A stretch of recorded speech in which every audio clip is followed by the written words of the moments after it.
NNL को subscribe किया था? Which was that year when you subscribed NNL? जब मैं थर्ड ईयर में थी तो सेकंड सेम उनके 2023 2023 में आपने NNL को सब्सक्राइब जैन में। जान में. So you have been NNL C plus subscriber? Yes ma'am.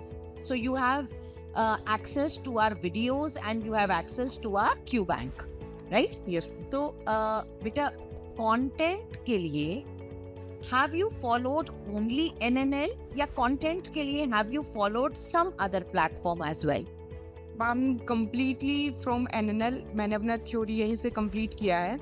तो बेटा जब आपने NNL के वीडियोस देखे, what are the subjects जिसमें आपने सारे वीडियोस देखे हुए हैं NNL के? Paediatric, community health nursing and ओबीजी में एक स्किप किया है, एक स्किप किया? अच्छा, वो एक कौन सा स्किप किया ये भी बता दो। ब्रीच। और उसी से इतने मैनुअर्स आए इस बारी।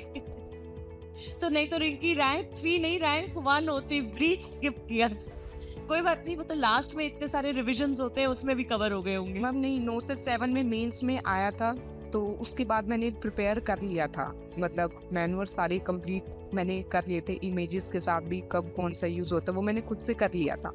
ठीक है। अच्छा, सो बेटा नाउ टेल मी कि सबसे पहले तो if you are preparing for NORCET, सबसे इम्पोर्टेंट कौन से सब्जेक्ट्स पे फोकस करना है? Number 1 question. नंबर 2, जिन सब्जेक्ट्स पे फोकस नहीं करना है क्या उनको छोड़ के जाना है? राइट। एंड नंबर 3 कि कंटेंट वर्सेस MCQs, इसका बैलेंस कैसे मेंटेन करना है?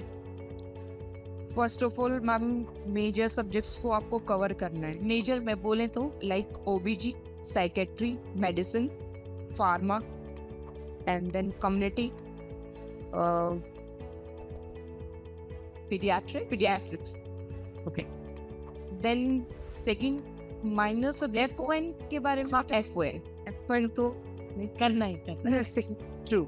हाँ, उसके अलावा आपको माइनर सब्जेक्ट्स पे ना लाइक आपकी कमांड होनी चाहिए, मतलब उतना ज्यादा नहीं फोकस कर सकते, बट देखो जिस हिसाब से ट्रेंड है ना, मेजर सब्जेक्ट सब करके जाएंगे सब, तो आप फिर कॉम्पिटिट किसके साथ कर रहे हो? आप निकलोगे कैसे उन बाकी लोगों में से? कैसे आओगे यूनिक पे? आपको रैंक चाहिए ना अच्छी, तो फिर वो रैंक थोड़ी ना आएगी, वो तो सब एक साथ सब।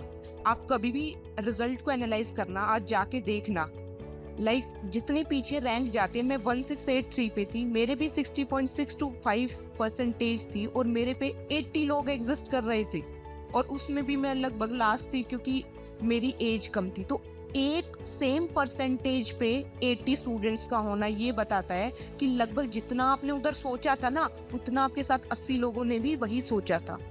तो उनके मेजर सब्जेक्ट्स कवर थे, माइनर सब्जेक्ट्स आपको कवर करने पड़ेंगे। अगर आप कवर नहीं करोगे ना, क्योंकि रैंक आएगी तो आपको अपना मनपसंदीदा एम्स मिलेगा। एट द एंड आपको यही चाहिए ना, आपको यही नहीं चाहिए ना कि मैं जिंदगी भर सिर्फ नोट सेट पढ़ाई करती रहूं, नोट सेट देती रहूं, फिर अपनी स्टेट के एग्जाम देते रहें। तो उसके लिए आपको माइनर सब्जेक्ट्स के ऊपर फोकस करना पड़ेगा। Again a very very important thing which Rinki has said, बेटा जो ये बीच का एवरेज मार्क्स होते हैं